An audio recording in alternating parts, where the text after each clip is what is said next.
มื้อนี้ก็พาทุกคนมาเลาะตลาดโน้นสะอาดเนาะพี่น้องเอ้ยมาเลาะตลาดทั้งทีฝนกระตกซ้ำเนาะโอ้ยหัวเปียกหัวสวยมาละติดฝนน้ำกันเนาะเฮามื้อนี้เดี๋ยวเฮามาเบิ่งกันเนาะว่าเงิน150,000หรือว่าประมาณ200 บาทเฮาสิได้กินอีหยังแหน่อยู่ในตลาดนี้ป้าดย่างเข้ามาได้อยู่ในกินแห้งบ่อึดบ่อยากพี่น้องเอ้ยเดี๋ยวไปเบิ่งกันเนาะว่าแนวอยู่แนวกินอยู่นี่จะมีอีหยังแหน่เนาะเดี๋ยวสเก็บภาพบรรยากาศช่วงฝนตกอยู่ที่ฝั่งลาวหน้าตลาดมาให้ทุกคนได้เบิ่งกันตื่น ทางบ้านของทุกคนเดฝนตกบอมื่อนี้น้องกะเดินทางมาด้วยรถเมล์เนาะ10,000 กีบไปขึ้นอยู่ที่สะพังหมึกพี่น้องเลยแต่ถ้ารถเมล์อยู่หอนเนาะกับประมาณทุกๆ15 หา3 นาทีเพิ่นก็จะออกเทื่อหนึ่งต้นสายก็คืออยู่สะพังหมึกขึ้นมาเนาะแล้วก็คาปี้ละแม่นคนละ10,000ตลอดสายเลย10,000 กีบเนาะจนฮอดผู้เลยส่วนหัวทางงอนพี่น้องระยะทางที่ว่าเขาขี่มาเนาะกับประมาณ20 นาทีเนาะบ่ฮู้ว่าจักกิโลเนาะทุกคนเนาะทางงอนนี่ก็จะเป็นอีกจุดบอลหนึ่งที่ว่าหลายๆคนมักไปนั่งลิ่นชมวิวเนาะเพราะว่าหัวทางงอนก็จะมีแม่น้ำแล้วก็มีเรือแพให้นั่งลิ่นแล้วก็ดื่มด่ำกับธรรมชาติตอนนี้ก็ฝนห้วยแล้วปะเข้าไปรอตลาดกัน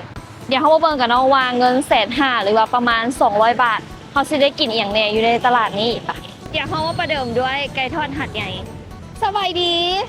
โอ้อันนี้ไก่ทอดหัดใหญ่บ่ โดยเป็นอย่างคือว่าหัดใหญ่ ไปเฮียนสูตรมาแต่พูนเจ้าอ๋อไปเฮียนสูตรอยู่พุ่นบ่ โดยแบบเขาไปเฮียนนั่นเขาเคยไปขายอยู่หัดใหญ่บ่โดยหรือว่าไปซื้ออยู่หัน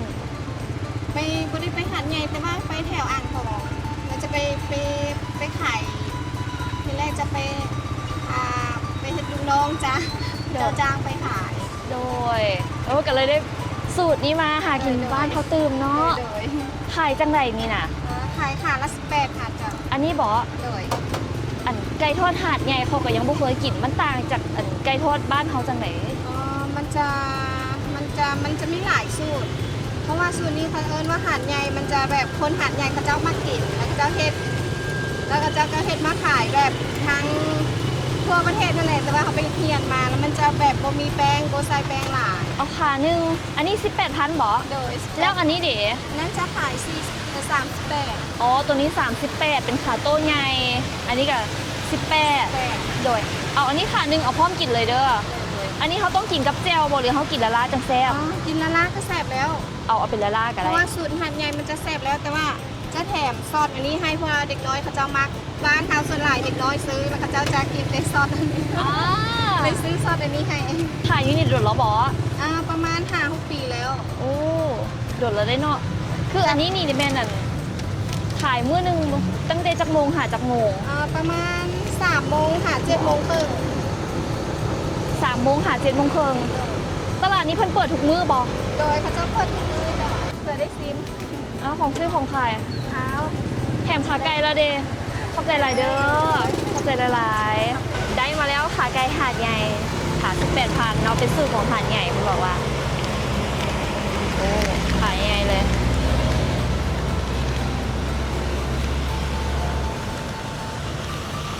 แป้งกับโบได้หลายเลยเห็นบอกเขาจะแบบพอเอือกกรอบหอม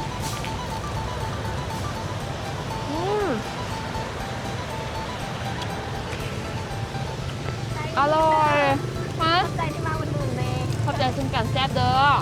เอาอีกขานึงเลยน้องเดี๋ยวแล้วกำลังซื้อตู้น้ำพอวางเงินแบบ เอาไปโลดวางเงินเนาะป้อนไม่ค่าใจดีขนาดขอบใจหลายเด้อบุญข้ามน้ำซูลำเลยรวยไข่มัดตลาดโนนสะอาดพี่น้องมาแวะซื้อจะซอยเด้อเนาะขอบใจหลายเมนูไหนดิ้งห้อยมักกินคนหมูมันจะเป็นเกิดอันนี้ไม่เท่าไหร่อันนี้ก็จะแถมให้ฟรีไม่เท่าไหร่นี่ไปเลยสิส่วนไหนเด็กน้อยจะมักอันนี้กับเป็นขาส่วนอย่างนี้เด็กน้อยจะมักสุดเลยราคาเริ่มต้นเท่าไหร่ห้านเฮา10,000เจ้า5,000จะเป็นตีนไก่5,000 10,000 18แล้วก็38เริ่มต้น 5,000 กีบก็ได้กินแล้วเนาะขอบใจหลายๆเลยมีดูอะไรก็จะมาอุ่นเน่พี่น้องมาแวะอุ่นๆเด้อนี่เด้อข้างหน้าตลาดนี่เลยปะวันนี้ได้ซิมขาไก่อุ่นท้องเขาแล้วฝนก็เริ่มห้วยกันละเดี๋ยวเขาจะเข้าไปซอกซิมอาหารอยู่ทางด้านในกันตื่ม อ้ยูนี่เพิ่นก็จะมีบอนฝากรถจักรนำสบายดีคนงาม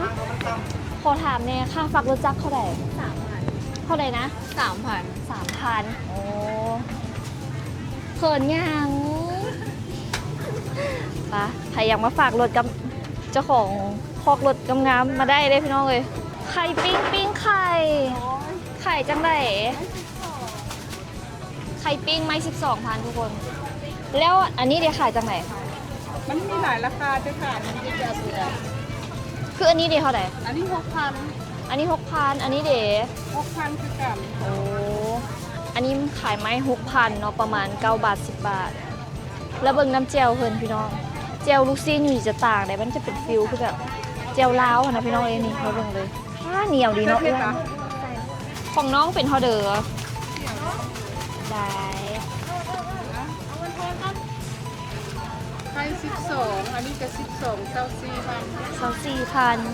แก้วเพชรบ่ โดยเจลเพชรเลย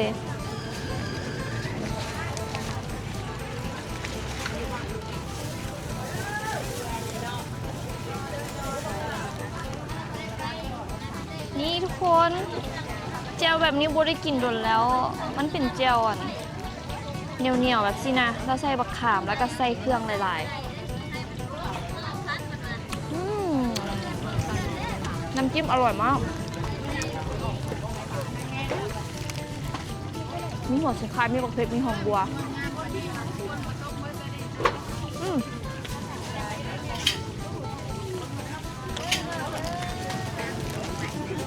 น้ำเหรอเขาตั้งนี่ตั้งน้ำเด้อค่ะ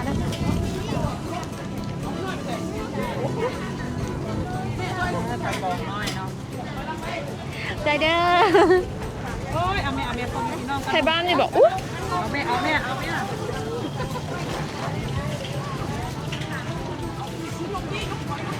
ฝนก็คือว่าเซาแล้วเนาะ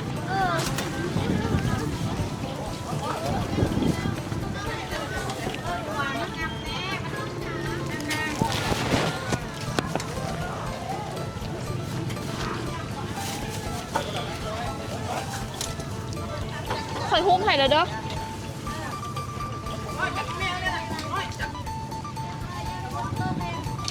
อันนี้12,000อันนี้ก็12,000พี่น้อง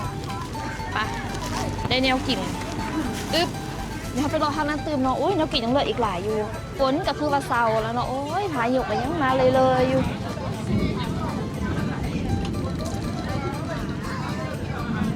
โอ้ไหมคะอันนี้เขาจะเอิ้นนกเอียงนะนกกระทาปิ้งท้าอย่างอันนี้คือหอม อันนี้ทาปลาแดกอันนี้ทาน้ำปลา ๆท้าปลาเด็กกับพาน้ำปลาขายจังใด ตัวละ25,000 ตัวละ25,000ตัวใดแซ่บ กันแล้วแต่ผู้มักตัวนี้มันสิออกเผ็ดเพราะว่าใส่มะเผ็ดมะแคนปลาแดกตัวนี้เราใส่เป็นแจ่วน้ำปลา โอ้ซึ่งมื้อหนึงนี่เขาขายหมดหลายบ่ อันนี้กะมันมีหลายอย่างเขาขายหลายอย่างมีหมูกรอบมีนกกระทามีขาเป็ดมื้อนึงก็ประมาณ50โล โอ้ เพราะว่าอันนี้ขายจะตอนแรงลงตลาด3 โมง อ๋อเขาจักงง ทอดประมาณ7 โมงครึ่งค่ะ8 โมง ส่วนใหญ่เขาเจ้ามักตัวใดหลายกันน้ำปลาห ส่ รื วน อ ให ป ญ่ ลาแด เป็น ก ผู้ใหญ่กับปลาแดก นั่นเหรอกินกับอย่างแซ่บ กับอย่างก็ได้ ข้าวเหนียวหรือข้าวเจ้า ข้าวเหนียว ฮะต้องข้าวเหนียวเนาะ ข้าวเหนียว เอานกในตัวหนึ่ง โดยอันนี้สิเป็นซีนงัวเอื้อมมะเขือมะแคนเป็นซี โด นเด็ด ยขายจากไหน ชิ้นทุกต้นละเป็นสิ้นงัวบ่ 15โดยซีนงัวจ้ะ ขอบใจได้นกกระทามาอีกแล้วตัวหนึ่งหากระยูหนาตลาดหมดเงินประมาณ7-80 พันละพี่น้อง150,000มันสิพออยู่บ่นี่เนาะอันนี้หอยใหม่ๆเลยไม่ค่านี่หอยมาจะใส่ เป็นตรงนาเข่ง ตรงนาอันนี้ขายจังไรหอย โล15 ฮะ โล15ค่ะ โล15เป็นหอยนาบ่อุ้ยสิตกแล้วเก็บขอคืนกันโอ้ใหม่ๆเลยนี่ทุกคนเลยเขาจะเอิ้นหอยอย่างอันนี้นะ หอยปลาต้วง หอยปักกวาง หอยกินหญ้า อันเดียวกันกับหอยเซอรี่หอยเอียงบ่โมแมนเนาะตัวนี้จะเป็นปักกวางโดยไม่ค่าซื้อแล้วนะใด ขึ้นนา สาวนาขายดีบ่ช่วงนี้ ปันไหนฝนตก ฝนตกเนาะ นี่ยากดีเว้ยบักเพชรจะขายจังไหน คิด5,000 ฮะ คิด5,000 บักเพชรขีด5,000เอาเพชรในขีดหนึ่งด้วยเอาหอยไปต้มบ้างหน่อยเนาะเขาสิให้เอาขึ้นรถเมล์บ่เหรอผักกูดดิอันนี้เขาไปหับมันจะใส่เอ้าไปเอาเลี้ยงบอก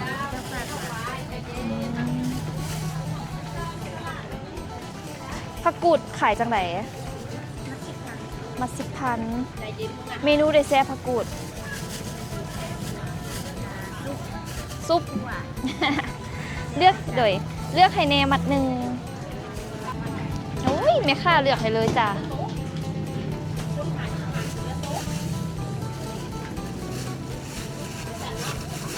เป็นเท่าไหร่นี่ได้ผักกูดกับผักเพชรเอาไปคั่วเอาไปซุปเดี๋ยวท้องลองเบิ่งแมลงสิได้เห็นอย่างกินเข้าใจป้าดยางเข้ามาในอยู่ในกลิ่นแห้งบ่อึดบ่อยากพี่น้องเลยของพื้นบ้านของพื้นเมืองกันว้ายเอียนยานดิมีกบมีกระปู มีหอย มีเอียนป้าแนวกินหลายเนาะอันนี้กบเลี้ยงมากบนากบนาบอกเขียดน้ำเขียดตะปาดเนี่ยเขียดมูหอยบ้านเฮานี่หว่า หอยบ้านเฮาเนี่ย อันนี้หอยทราย แซ่บ แม่ขายจังไหน ขายโล15ชื่อเป็นแม่ โล15บอกเขาต้องไปปรุงแล้วเดี๋ยวให้มันแซ่บ นะ เขาต้องไปปรุงแล้วเดี๋ยวให้มันแซ่บ ปรุงเครื่องใจบ่ดู ใส่อย่างเนสอนเอาเห็ดเน แม่จิบอกกันลูกสิคัดเด้อคัดกะเพราเอาใส่กะเพราใจเอาเครื่องมันดึงใจไปแรกใส่เครื่องเทศเฮามีหลายลงใจแล้วก็มาแตกมันงานแล้วแกกินน้ำมันขาวคือฮู้ในน้ำมันน่ะ ล่างด่วนบ่ บ่ได้แม่ล้างแล้วเห็นเมื่อแล้วลูกล้างอีกน้ำนึงแล้วลูกเอ็ดเม็ด แซ่บมันบ่ แซ่บ เฮ้ย ที่ เขาเจ้าไปหาเสียงเขาคือบ่เคยกิน อยู่ห้วย ห่วยบ่ แม่ให้เด็กน้อยมุดให้กันได้ อ่า แล้วมุดเอาได้ลูกเลิกเด้ มันเลิกว่ะนี่ มันบ่ได้อยู่ตื้นในตรงนี้น่ะ โอ้ต้องได้ลองซิมหอยไม่ไหม้บ่แม่ ไม่ หอม หอมแซ่บ ๆไงต้องได้ บ เอา อก ไป กั ล น อง ไว้อันนั้นมานี่แล้วเอา5-6 โลเลย เฮ้ยรอ เราบ่ได้เอาน้อยแล้ว5 โล ต้องได้ลองเนาะแม่เนาะ บ่ฮู้ต้องลอง ได้เลยเอาไปเท่านี้จัก2 โลนี่ได้หลายบ่เดี๋ยวลองเบิ่งเพิ่นบอกว่า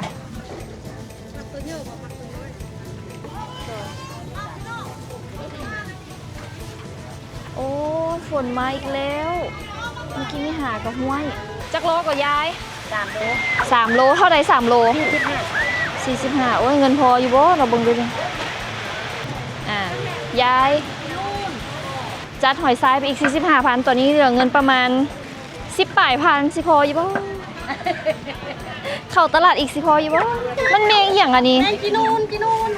นูนออกลูกอยู่ทางหลังขายจังไหนขึ้นใหญ่ตุ้ยๆอุ้ยนี่มันบ่ขายจังไหนนี่นะขีด30 โล300,000เขาจะไปเฮ็ดหยังกินแน่เอาไปทอดเอาไปคั่วเนาะ ตำแก้วก็แซ่บ ฮะมาจากไหนก็แม่ ตำแก้วก็แซ่บตับ มันบอกโอ้เดี๋ยวออกมาสิรถไปลองสิเมืองเด้อฝนหามาอีกแล้วพี่น้องเอ้ยแม่ค้าเพิ่นปิดถาป่ะนี่โอ้ยพื้นก็เป็นขี้ต้มบ่มีกันโฮมบ่แม่ค้าน่ะแม่ค้าคือบ่หลบฝน มันแยกมันผิวย ามันปิวบ่ กินว่าลมมามันผิวไปก็เลยมันผิวให้ซะ แล้วดูฝนขายเครื่องยากเนาะ ขายเครื่องยากขอบคุณโต๊ะก็มาแล้ว โอ้ยเขาก็สิไปหลบฝนก่อนเด้อบาทหนึงบัดนี้นะ โต๊ะแล้ว ขี้ตมพี่น้องเลยพุ่นน่ะไปเข้าไปลบฝนก่อนเขาค่อยมาเลาะใหม่ตอนนี้ถ้าฝนเซาได้ประมาณ25 นาทีครึ่งบ่มีวี่แววที่จะสิเซาเลย มาซื้ออย่างเจ้า ซื้อพัก โอ้คนแถวบ้านนี่บอก อยู่ทางงอน โอ้อยู่ทางงอนซื้ออย่างนา ซื้อรัดแนน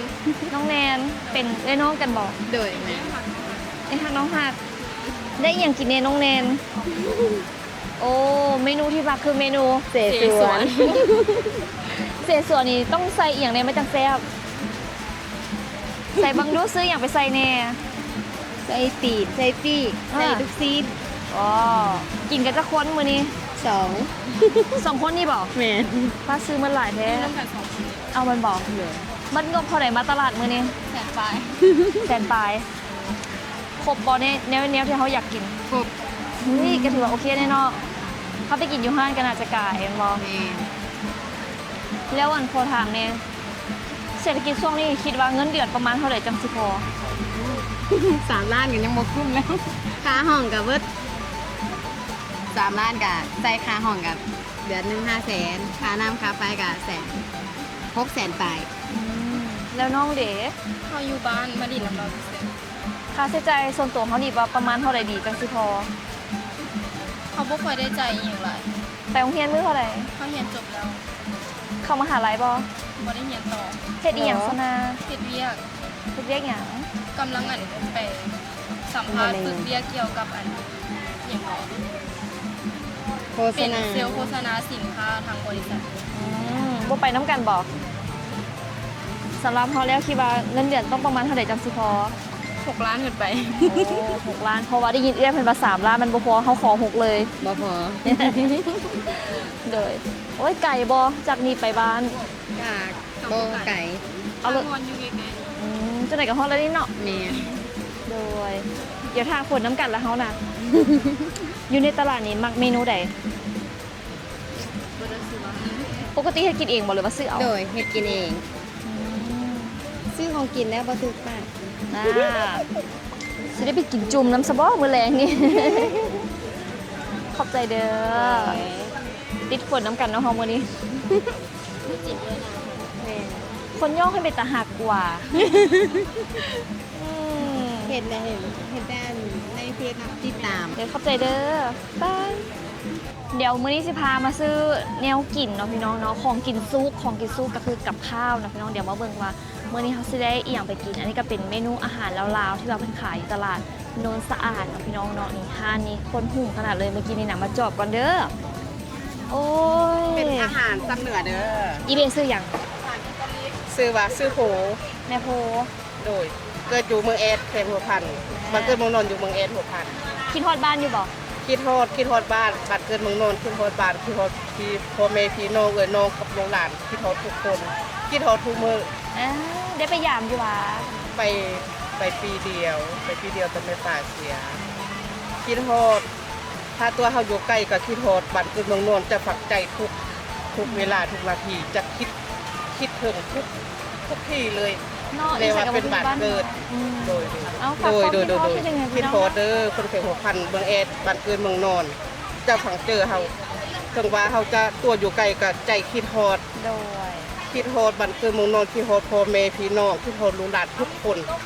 คิดฮอดทุกมือมีโอกาสเวลาสิไปย่านเด้อ โดยเป็นอะไรขายเครื่องช่วงยามฝนนี่ มัน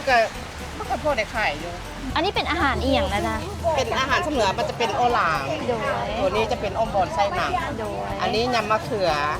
ตัวนี้เจลหน่อไม้ส้ม ตัวนี้จะเป็นสุกผัก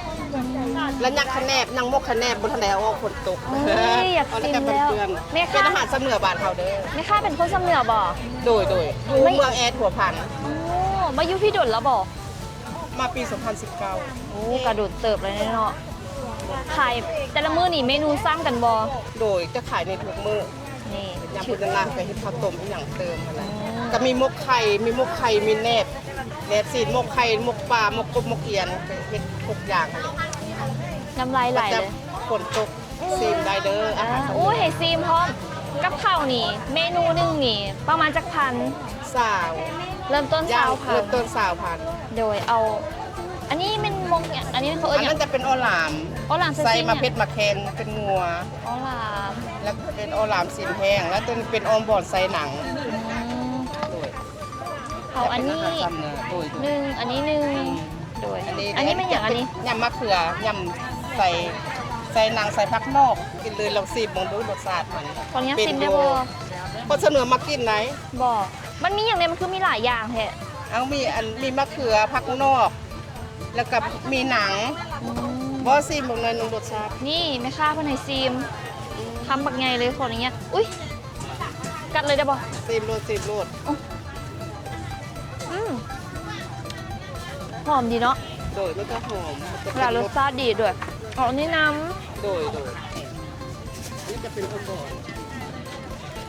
ำเบิ่งเนาะพี่น้องสาวพันได้ทำไดถือว่าให้หลายเลยได้ปกติก็ขายแบบนี้เลยแมันบ่ ยังไงให้ถุงใหญ่ให้ โอ้ปกติได้แบบนี้บ่เอาเฮาซ้ำคนอื่นได้ไปให้เขาหลายได้เขาสิว่าโอ้ยมาซื้อมื้อนั้นข่อยคือบ่ได้หลายแบบสาวน้องบัดว่า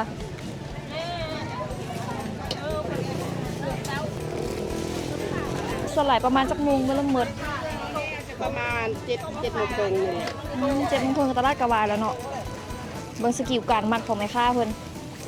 ตุ้มนิ้วก้อยก็หั่นทอดปึ๊บเรียบร้อยโอ้ถือว่าซื้อกับข้าว20,000กีบนี่ก็ได้หลายเลยนี่อิ่มเลยนี่น่ะเนาะเฮ็ดเมนูใดยากกว่าหมู่ มันก็ยักอันเอายางมันก็ใส่ยางแต่ถ้าผมมีคนซอยคนผู้เดียวแล้วมันมีคนซอย เฮ็ดผู้เดียวบ่ โดย ดีตัวเงินจังบ่ได้แบ่ง มันก็เป็นมันแก้ปลูกยางยำมะเขือมันก็มีสีทายาง อืม นางงาตัวดินทุกอย่าง อืม เขาก็ได้เกี่ยมเครื่องน้ำมันก็ หลายอันเนาะ ยังมันจะเฮ็ดง่ายอยู่เกี่ยวกับอาชีพพอดีจะไปเนาะใจเด้อ ขอบใจยิงมันมานี่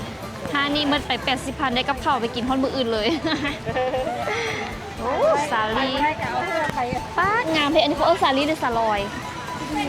สาลี อันนี้เด้เขาเอิ้นหยัง นั่นเนี่ย อันนี้เด้ ต้ม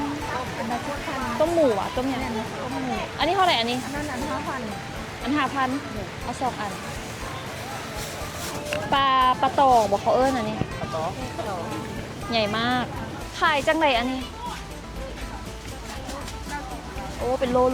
90ป้าพี่น้องปลาน้ำคลองปลาตองอ้าวปลาน้ำเงิมปลาน้ำคลองว่ะสัตว์อันนี้มันอยู่ใกล้น้ำเงิมเลยเนาะนี่ปลาน้ำเงิมใหม่ๆเลยพี่น้องเด้อเป็นปลาตองเนาะพี่น้องเนาะโลนึง90,000กีบอันนี้น่ะมาจัดได้หาก็ได้มาใหม่ๆแม่ค้าเพิ่นบอกว่าเนาะแม่ค้าเนาะเป็นในเมื่อกี้นี่จอบเบิ่งอยู่ด้วยเห็นกอดกันห่มอยู่ เป็นในฝนตกดูบอแถวบ้านนี่ยากเนาะขายเครื่องดิป้าปลาคอเลี้ยงเหรอเจ๊ใหญ่ปลาคอนะป้าซ้ำแขนเห็นบ่ใหญ่มากอ่ะโอ้ในอยู่ในกินหลายนะพี่น้องเนาะปลามันจะใส่นี่เอื้อย ปลาน้ำของ ขายจังไหน โล30 โล30ค่ะเธอเอาได้โล30ไหนมะ เขาจะเอิ้นไปสบายดี เป็น FC จะเด้ โดยอันนี้มันเขาจะเอิ้น อันนี้ ไป ปลาน้ำคลองเป็นปลาอันน่ะอีซอย ปลาสร้อย โดยปลาซอย เอามาจะใส่ เอามาแต่น้ำคลองคุณ ไปหาเองไปฮับซื้อ เขา มา ฮับเขามาขาย ใหม่ๆเลยได้มีตายังใสๆเลย ใหม่ๆเลย เอามา พวกเห็ดอันละเพิ่ง เอามาจะใส่เห็ด นี่ นี่ ก เพิ่ง ล้วย นี่ ไปหาเองอยู่ทงมังคุณ คงมังอยู่ใส่ ไปทางอันดินยุบอันเด้ทงมังแถวดินยุบอะนะ โอ้หาได้หลายบ่เทื่อหนึงนี่ มื้อนี้ได้ประมาณนั่นน่ะ10 โล ว้าว อันยังซ้ำนี่เฮ็ดพวกอันยังจานเดียว ขายโลเท่าไหร่เฮ็ดนี่ เฮ็ดนี่โล350,000ขายส่ง โอ้ แต่ตัวนี้อันละ300,000เพราะว่ามันมีแต่ตัวบ้าน กล้วยเด๋ กล้วยดี10,000 โอ้อันนี้เอามาจากสวนบ่หรือว่าซื้อเอามา อันนั้นซื้อเอามาแต่สวน มา เดี๋ แต่ ยวค่ะ สวน เลย อันนี้หน่อหาเอง โอ้นอกอหย่างเจ้าอันนี้ หน่อสร้างไข่แล้วก็มีอันนอกกระสะตัวนี้ มาขายกับไผ่มื้อนี้ มันนี่มากับลูก 2 คนแล้วถึงบอกพี่น้องเพิ่นเลือกเป็นเพิ่นเลือกเอาตัวใหญ่ๆใหญ่เอาอันนี้ให้10,000ก็ได้ป่ะเลือกตัวใหญ่ๆให้ได้แล้วบ่นี่เซตโลดจังนะลูกค้ามาพร้อมกัน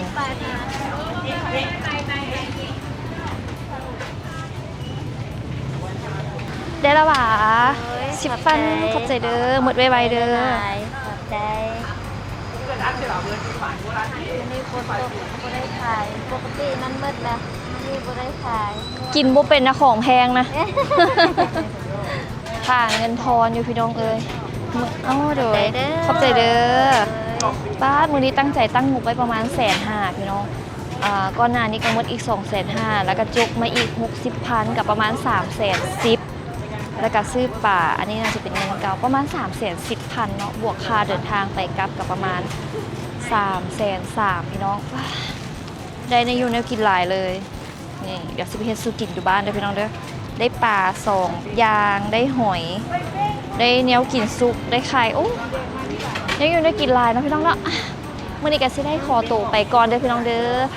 มักตลาดโน้นสะอาดเนาะเห็นน้องมารอแบบนี้กะมาได้เนาะเดินทางง่ายอยู่ใกล้กับนครหลวงจันทน์นี่แหละใกล้ๆกับทางงอนพี่น้องมาทางงอนเก่านี้เลยมาขัวดีได้เนาะมื่อนี้ก็สิได้ขอตัวไปก่อนแล้วเด้อผู้ใดมาคลิปนี้ก็ฝากกดไลค์กดแชร์กด Subscribe กดกระดิ่งกำลังใจให้แน่บ๊ายบายสวัสดีไปก่อนเด้อ